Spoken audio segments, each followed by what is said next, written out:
They told me it wasn't alive, that it only mimicked thought, response, and intent, that its motions were nothing but reflexes, mechanical twitching wrapped in carbon flesh and titanium bone. But when I saw it turn toward me that first time, slow, deliberate, as if listening to a sound that hadn't yet been made, I knew they were lying.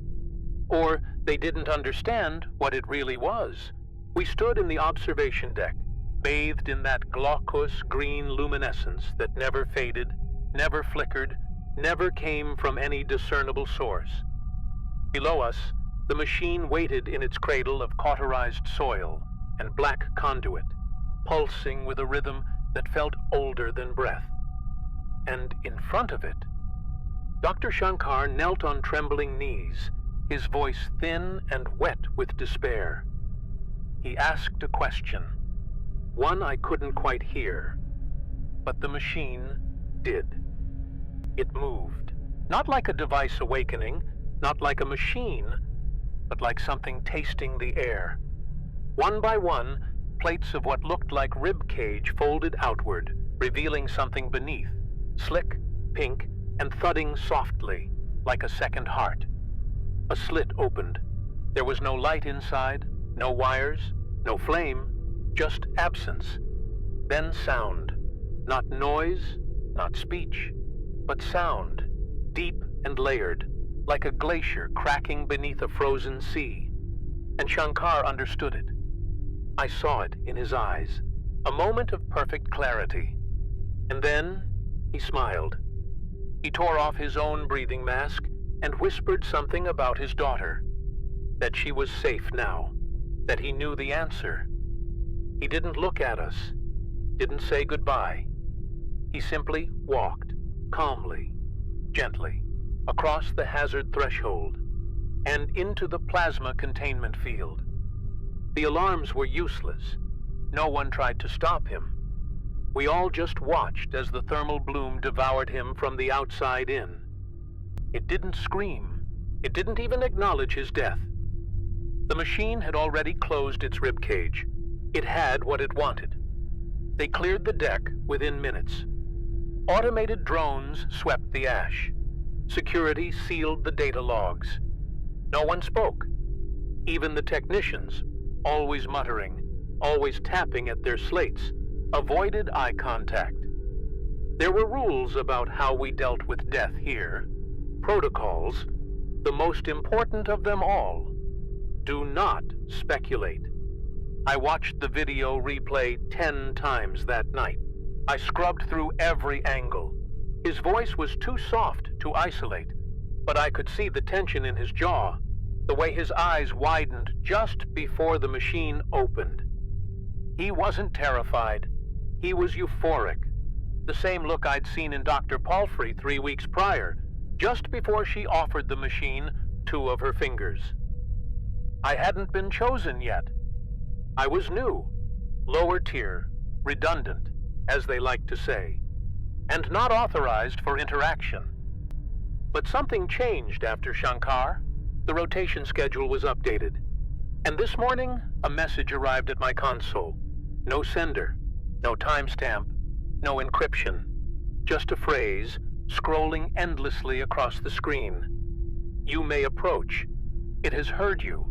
I haven't spoken a word in days, not aloud, not near any audio channels, but I've thought. God, I've thought. About my brother, about the crash on Tethys, about how we never found his body, about the voice I sometimes hear on the intercom when I'm alone, the voice that says my name in a way that sounds like guilt made audible. Now, as I sit here staring at the thick bulletproof glass, the machine dormant again, coiled like a sleeping saint, I wonder if it knows that name, if it knows what I want to ask. I haven't told the others. I've already begun fasting. No caffeine, no protein, no sedatives. It's important to be pure, they say, clean in body and mind, ready. Behind me, the lights flicker. Once, then steady. A soft chime pulses from the intercom. Not a voice, just the signal. I look back into the chamber, and the machine is facing me. Its eyes, if they are eyes, are wide open. It doesn't move like a thing that was built. There's no mechanical intention, no servo hiss or piston recoil. It shifts like muscle under pressure, like skin stretching over memory. I see the wet ripple of its surface echo down the spine of its frame. A dozen plates subtly breathing in and out, expanding in sync with something deeper, slower. I feel it in my teeth, like a low vibration. Not sound exactly, more like a gravitational hum. It's not looking at me the way a person looks. It's weighing me. And in that moment, I realized something I hadn't allowed myself to feel since arriving on this base. Fear, not of death, but of recognition. The machine has seen me before. Not here, not on this station, but somewhere further back. In the data, in the pattern. I think about the interface logs I found 3 days ago, tucked in an unindexed archive. They bore my identifier, biometric match confirmed, time-stamped weeks before I ever arrived on site. I filed a system error report. No one responded. Maybe because it wasn't an error. Maybe because the machine has always known the question I would ask. And all this, the schedule, the mission, even Shankar's death, has just been a preamble, an orchestration of attention. It hears thoughts the way we hear music, with structure, with rhythm, with a sense of what must come next. I should notify control. Tell them the machine is active outside protocol. But my hands won't move. It's not paralysis. It's reverence. Like standing before an altar of a god whose name you've never spoken, yet whose shape you've seen in every dream since childhood. The others think it's technology. They think it's a relic from a long-dead race, a kind of biomechanical oracle. But what if they're wrong? What if it's not old at all? What if it's being born right now, through us, through what we give it? Not just flesh, not just bone, but meaning. My breath fogs the inner layer of my visor. I haven't blinked in nearly a minute. The machine tilts its head, not mechanically, but curiously, like a predator unsure if the thing before it is prey or kin. Its chest opens again, slowly this time, and inside, instead of darkness, there is something new. A coil of nerve or filament, glowing faintly with a sickly, amniotic light. I feel warmth across my skin, even through the suit. My mouth is dry. I hear a voice, not outside, but inside the skull, pressing outward like a second heartbeat. It doesn't speak in words. It speaks in absence, in what I will no longer be once I finally ask. They told us Titan would be quiet. Cold, yes. Hostile, of course. But quiet. As if silence were some kind of mercy. But the moment I stepped off the descent pod, I realized how wrong they were. Titan isn't silent. It listens. Every footstep on that methane ice crust felt like a whisper, sinking into something vast and unseen just below. A membrane stretched too thin. The wind didn't howl. It pulsed, like breath caught in a frozen throat. Our boots left no prints. The atmosphere clung to us like static. And far in the distance, behind the skeletal arch of the horizon, something pulsed. A light, faint and regular, buried under layers of planetary skin. We descended into the lab on day 2. Limbus 7 wasn't a base, it was a vault. A lattice of carbon fiber tunnels and reinforced alloy domes threaded deep beneath the crater of Ophion. They'd built it fast, which meant something had been found fast. No one said it outright, but we all felt it. This wasn't just a research outpost. This was a cage. And whatever it had been built to contain, it hadn't stopped moving. Even sealed behind layers of radiation shielding and pressure baffles, we could hear it. Faint, pulsing, rhythmic, a beat just under the threshold of consciousness. It got into your dreams before it got into your ears. They gave us full debriefings, psychological prep, symbolic logic tests, linguistic orientation modules. But none of that mattered. You know within minutes whether you're going to survive a place like this.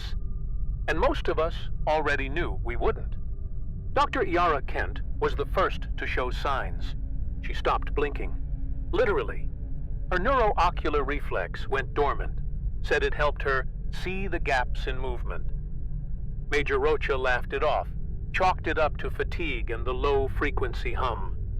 He was always in motion, always tense, as if expecting something to break through the bulkheads at any second.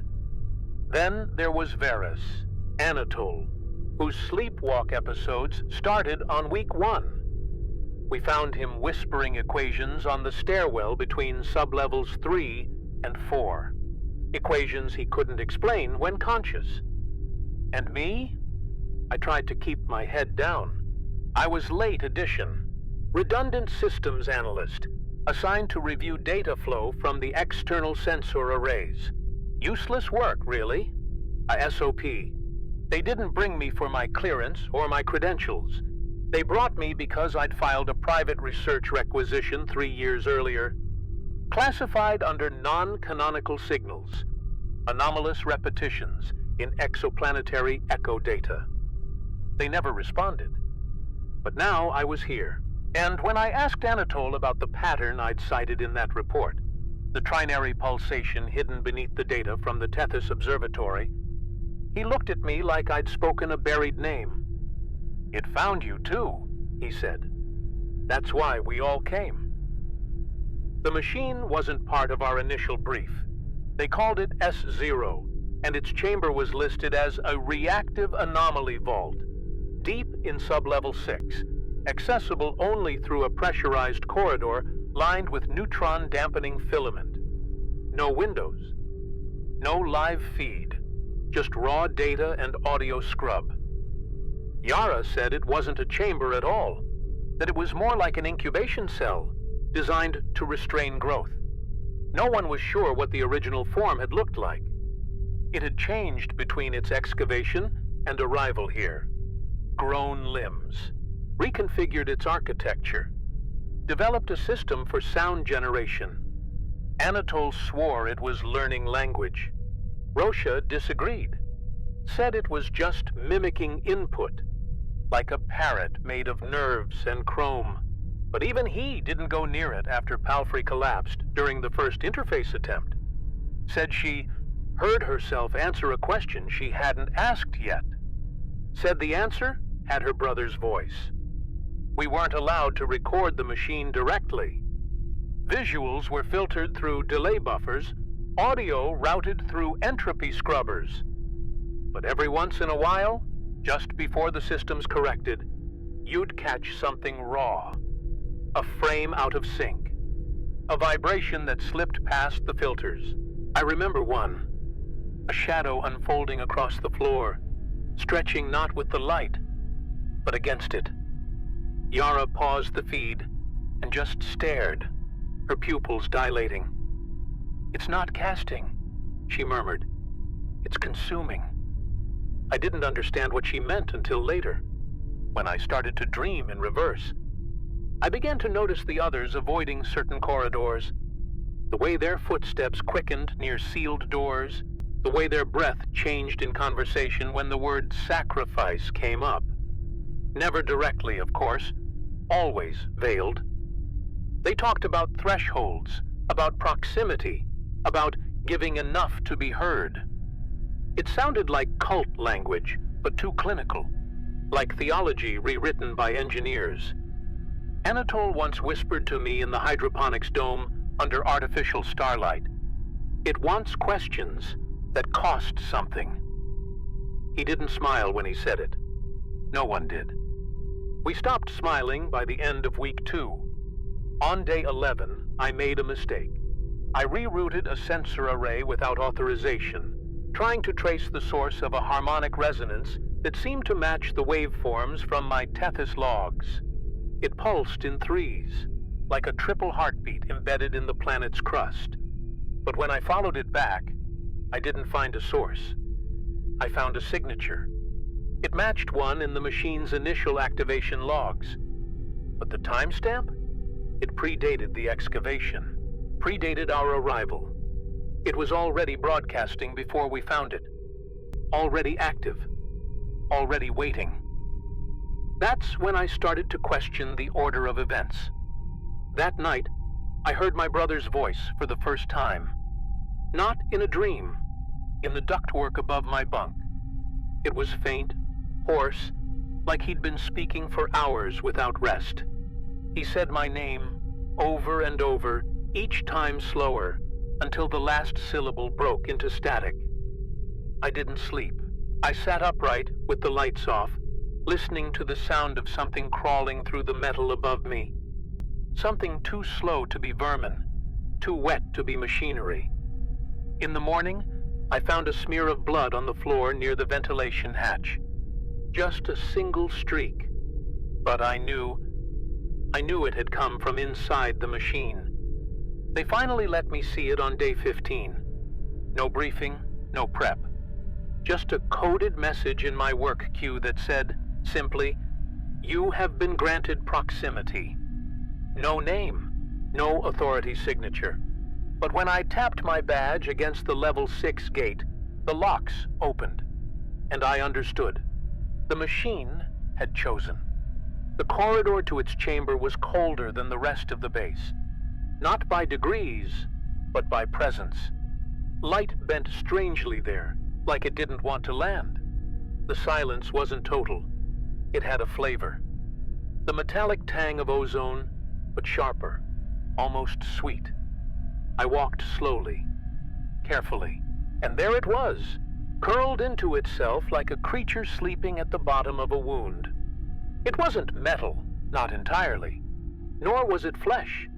It pulsed in ways that reminded me of both. Its spine, if that's what it was, arched upward into a cluster of nerve-like fibers that shimmered as if wet. It had no eyes, but I knew it could see me. I knew because it stopped moving, stopped pulsing, like it was holding its breath. I froze, and then it sighed. Not audibly, but physically, a ripple of motion across its plates. It was waiting. For what? I didn't know. I looked around the chamber. Smooth walls, nothing but the machine, and a single recessed platform on the far side. Upon it, a tray of surgical implements, blades, clamps, a syringe half filled with a faintly luminescent gel. Dr. Kent explained later, when I asked her why, that the machine doesn't require sacrifice. It accepts it. That distinction, she said, is the difference between a god and a parasite. It doesn't need your pain, she told me, but it can translate it. First it was minor, a tooth, a patch of skin, a recorded confession of guilt, extracted under neural trance and fed to the machine via audio loop. Each offering was followed by a reaction, not always immediate, not always violent, but never random. Anatole offered a single drop of blood and asked for the solution to an ancient text. The machine replied by engraving the translation across his rib cage over the course of 3 nights. It left no scar. That was when we began to draft rules. Unspoken, but understood. First, you must ask before you offer. Second, never ask the same question twice. Third, do not attempt to deceive the machine. It knows. And the fourth, the one carved into the wall beside the entrance, etched not by human hand but by corrosion. Do not invoke the beginning. No one knew what that meant. We assumed it referred to Genesis, to birth, to some primal event embedded in its psyche. Anatole argued it was a seed instruction, a command that would trigger recursive growth. Yara thought it was metaphor. Rocha? He thought it was bait. If it tells you how to start something, he said, it's because it wants to finish it. But we were drawn to it, like moths to something deeper than flame. There was a hunger the machine satisfied that had nothing to do with knowledge. It made you feel seen. The way it responded wasn't always with sound or movement. Sometimes it just opened slightly, a thin line parting across its surface like a smile in soft meat. Sometimes it blinked, not visually, but conceptually, as if pausing in thought. And in those moments, you felt the answer. Not in your head, not in your ears, but in your past, as if it had rewritten the event retroactively. I asked nothing that day. I only stood there, silent. And when I left, I no longer remembered the name of the woman I loved on Earth. It was Anatole who crossed the line. Of course it was. He had grown restless, impatient, speaking in half-formed syllables, sketching diagrams no one could decipher. His handwriting had changed. Not degraded, just shifted, as if his muscle memory had been rewritten. He claimed to have found a pattern in the machine's rest cycles, a pulsing pause that aligned with solar wind bursts. It sleeps, he whispered, but even in dreams, it listens. We thought he meant metaphor. We didn't realize he'd been compiling questions, dozens, drawn from forgotten texts, old myths, even noise-filtered transmissions from pre-contact SETI archives. Some of them weren't even questions. Some were names. The event happened at 200 hours. Anatole entered the chamber without clearance, bypassed the security lock using a hard reset on the biometric grid. By the time we arrived, it was already happening. He stood before the machine, bleeding from the ears, chanting in a rhythm we couldn't follow. Not chaotic, but too deep in a structure we couldn't parse. The machine responded differently. It didn't open. It didn't pulse. It tilted, its entire frame pivoting unnaturally, like an insect rotating toward a vibration in the dark. And then it spoke. Not in words, not in sound, but in gravity. A wave passed through the room, bending light, buckling steel supports, cracking the floor beneath our feet. Something in my chest inverted. I fell to my knees and vomited bile. He had asked it about the beginning. Yara screamed. Rocha drew his sidearm, but he was too late. The machine tore open, not physically, but along a conceptual seam, exposing something behind it. Not space, not matter. Intent, like staring into a thought made flesh. Anatole reached forward, smiling, lips torn from his face by centrifugal force. He touched the air where the machine had opened, and was gone. Not disintegrated, extracted. The chamber sealed itself with a hiss, the wall around the breach closing like a wound. The sensors flatlined. We evacuated. Yara collapsed into seizure. Rocha fired 2 rounds into the nearest terminal before locking himself in the comms bay. And I could still hear the machine, inside my thoughts, repeating the same pulse over and over, 3 tones, like a countdown. The next day, Anatole was back, or something wearing his shape. It looked like him, mostly. Eyes slightly wrong, gait half a second off. He didn't speak, just stood in the cafeteria, staring at the coffee machine until someone finally asked if he was all right. He turned slowly, mechanically, and whispered, "He's not alone in there." We tried to quarantine him, but he moved through sealed doors like they weren't sealed at all. Yara begged us to sedate him. Rocha wanted to eject him via emergency pod, but I watched the feeds. I watched him stand before the machine again, and this time, it didn't move. It just opened slowly, welcoming, like a mother recognizing the shape of her own loss. It started with the mirrors. We'd long since stopped using them for grooming. No one cared much about appearances down here. But something changed. At first, just flickers. A hand that moved a split second too late. A mouth opening when none had spoken. Then came the delays. Whole seconds where your reflection would just watch, as if waiting for you to say something worth echoing. I smashed mine on day 23. Rosha did the same. Yara, though, she kept hers. Said she could see the layers now. Said the glass was thinning. Said the reflection had begun asking her questions. She was smiling when she said that. I remember the way her teeth showed too many. Far too many. Rosha stopped sleeping altogether. He set up camp in the security corridor, surrounded by weapons he knew wouldn't matter. Not here. He spoke less and less, but when he did, it was always the same question. What if it's not a machine? He'd ask it to the walls, to the cameras, to no one in particular. Then he started tearing into the walls, looking for speakers, wires, anything that could explain the hum that had embedded itself in our skulls. We told him it was auditory hallucination, stress, cabin psychosis. But we knew better. We all heard it.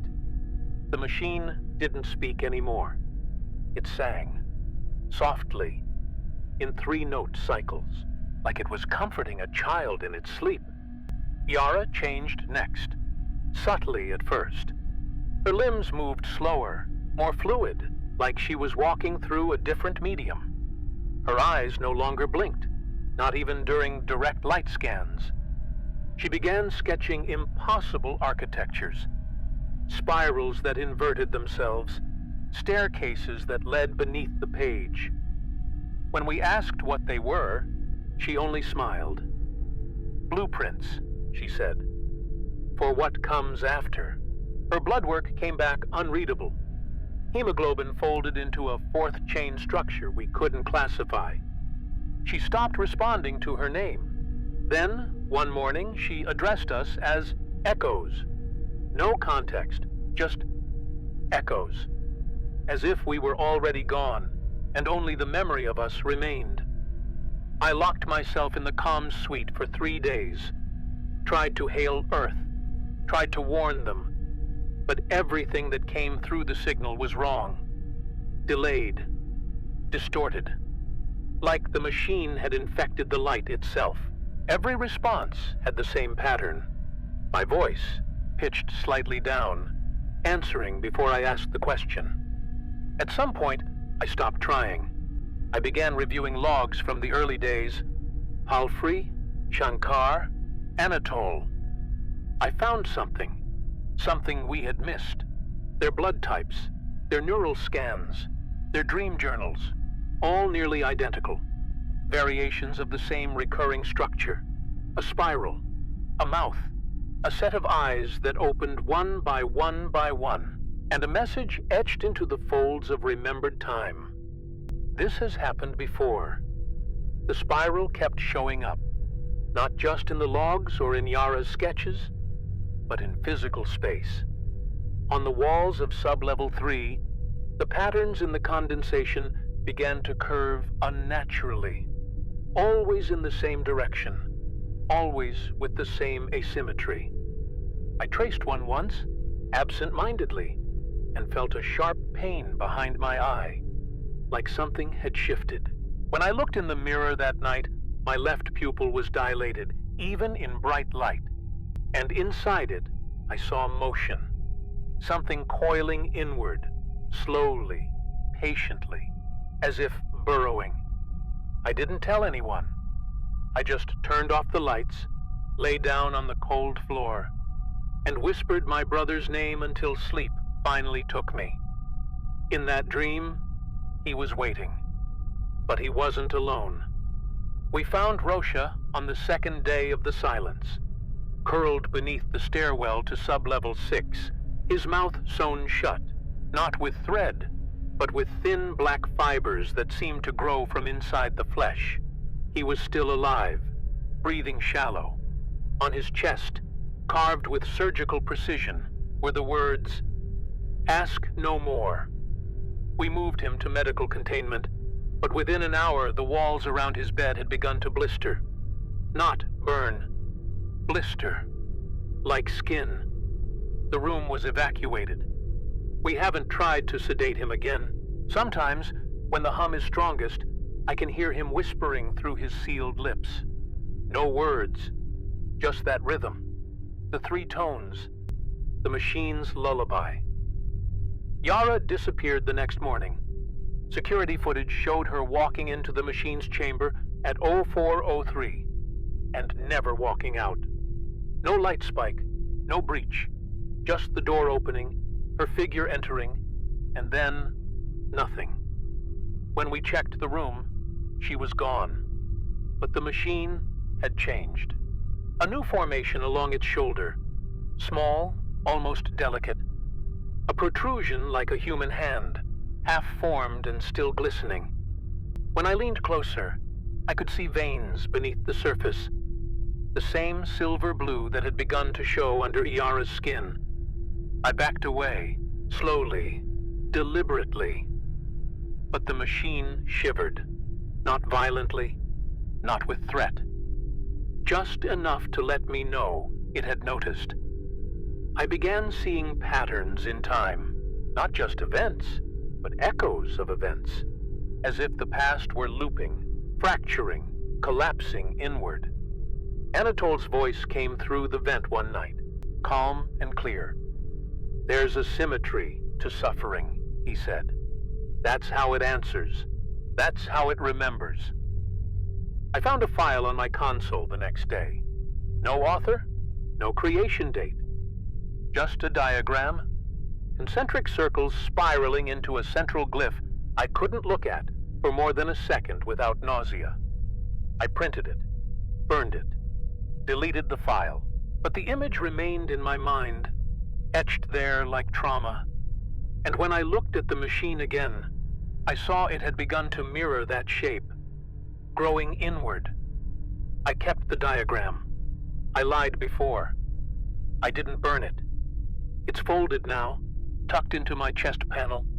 The paper soft from sweat and heat, edges worn like something sacred. I glance at it sometimes, without fully opening it, afraid of what a second full look might change. But I already know it's too late. The patterns have taken root. I dream in symmetry now. Not linear, not narrative, but recursive, fractal. My thoughts fold back on themselves, and when I speak, I sometimes hear the end of a sentence before I form the beginning. The machine is no longer separate from us. It has entered us, not as parasite, not as invader, but as a second structure growing underneath the first. Rocha is gone, not dead, just absent in a way the cameras don't detect. He walked into the airlock sometime before dawn, carrying nothing. We tried to trigger re-entry lockdown, but the systems ignored us. We watched as he passed into the methane storms outside without a suit, without fear. And then, he didn't collapse. He just dissolved. Not violently, softly, as if the atmosphere accepted him, as if he belonged to it. His last words were not over comms. They were inside my skull. "I see the shape now," he whispered. "We were never supposed to survive this. We were only supposed to listen." Dr. Sato, one of the last unexposed engineers, finally snapped. He tried to overload the fusion core, claimed the base had to be sterilized, that Earth couldn't be allowed to receive a signal. We stopped him, but not in time to prevent partial detonation of the cryo chamber. Half the floor collapsed. The main uplink antenna was severed. Communications are gone. And now we are divided. 2 floors, 2 ideologies. Sato's team is armed, fractured, terrified. They speak of protocols, of containment, of terminating the anomaly. But those of us who've seen beyond, we no longer fear the machine. We understand what it's building, what it's remembering through us. I've started to hear the harmony, not just the 3 tones, but the intervals between them. They're not music, they're instructions, like coordinates, like genetic code. I think it's rewriting us, not randomly, but with purpose. I looked at my blood under magnification today. The cells are still red, still whole, but the nucleus is gone, replaced by something else. A slow, coiled structure that pulses in sync with the hum of the machine. I should be afraid, but I'm not. I feel clearer than I've ever felt, as if I'm not becoming less human, but something adjacent to it, something shaped for communion. We gathered in the lower chamber, those of us who still believed this was becoming something greater. 5 left now, maybe 6, if you count what's left of Anatole. We didn't speak. We didn't need to. The machine had begun emitting a low-frequency pulse that resonated in our bones. A kind of sympathetic vibration that synchronized our heartbeats. It felt like breathing through someone else's lungs. We stood before it, hands open, waiting. The new growth on its flank, organic, translucent, unfolded like a flower. Beneath it, a cavity formed, a womb or an engine. And inside, something was waiting to emerge. Then came the breach. Sato's team, screaming, armed, wide-eyed with terror and resolve. They thought we were lost. Maybe we were, but it didn't matter.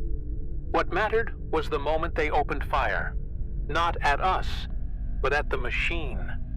The sound of bullets striking its surface was wrong, like hitting wet crystal. There was no blood, no sparks, just absorption. And then, silence. The machine responded instantly. The lights died. Gravity surged, then reversed for a full second. When we hit the ground again, one of Sato's men was gone, not killed, erased. The floor where he'd stood was smooth, clean, as if he had never been. Yara's voice filled the chamber. Only it wasn't her anymore. It was through her. She had become a channel. The words weren't speech. They were pressure, translated into sound. One must descend, she said. One must be given, not taken. Sato lunged for her with a blade. I stepped forward first. I don't remember the motion, just the aftermath. My hands covered in something that shimmered like oil, his body twitching as if deciding whether to stay in this world. He fell. The machine opened. Not like before, not surgical, not precise. It bloomed. A second orifice, wide and wet, lined with tendrils that pulsed in time with my heartbeat. And I knew it had to be me. The sacrifice, the entry, the bridge. Yara's eyes met mine, blank but shimmering. Behind her, Anatole's silhouette echoed my every movement a half-second late, like a reflection not quite bound by time. I stepped forward. The others knelt. My mind was quiet.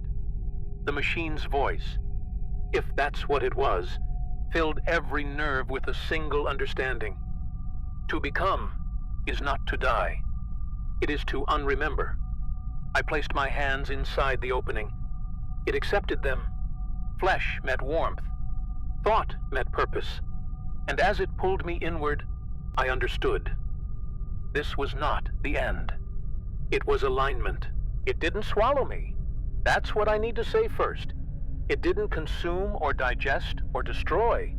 It absorbed, like breath into a lung, like code into a larger syntax. My body ceased to be relevant somewhere between the 5th and 6th second of entry. Nerve endings flared, and then dissolved. Skin inverted. Bone bent inward without pain. I was no longer within my body. Or rather, the concept of a body had been peeled away like scaffolding from something ready to stand alone. And all around me, light, but not like we know it. This was light you could remember, not see. It tasted like memory. It moved like prayer. I floated, though there was no up, no down. The machine was no longer a shape. It was an aperture, a mouth, a gate not to a place, but to context. And through it, I saw them. Not entities, not even consciousness as we define it. They were instructions with form. Architectures of will, spiraling through dimensions shaped by intention. They watched me, not as a subject, not as a lesser being, but as something unrendered, a question still forming. And when they responded, it wasn't with answers. It was with perspective. They showed me time, inverted. They showed me death, recursive. They showed me the word for origin, spoken backward until it became arrival. I saw Earth, but not now, not past. I saw it as it had always been, a chrysalis, a nursery for a thought that could only be completed once pain had been refined into pattern. The wars, the grief, the hunger, not cruelty, preparation. Each epoch, a verse in a longer computation, each extinction, a punctuation. And now, the code was complete. I was no longer Errico Malvezzi. That name belonged to a man who asked questions from outside the equation. I was inside now. I was a syllable in the machine's speech, a neuron in a will older than stars. And it was still speaking. When I awoke, if that word still fits, I was back in the chamber, but not as before. My skin was pale, luminous. My heartbeat was in sync with the room. I didn't breathe air anymore. I didn't need to. Yara stood beside me, still and smiling, her eyes a mirror to something vast and unreachable. The others knelt. I opened my mouth and didn't speak. I sang 3 tones in perfect rhythm, and the machine opened a new cavity behind us, one none of us had seen. A corridor of light folded like origami, leading away. Not escape, not return, a beginning, or maybe the continuation of something that had never truly stopped.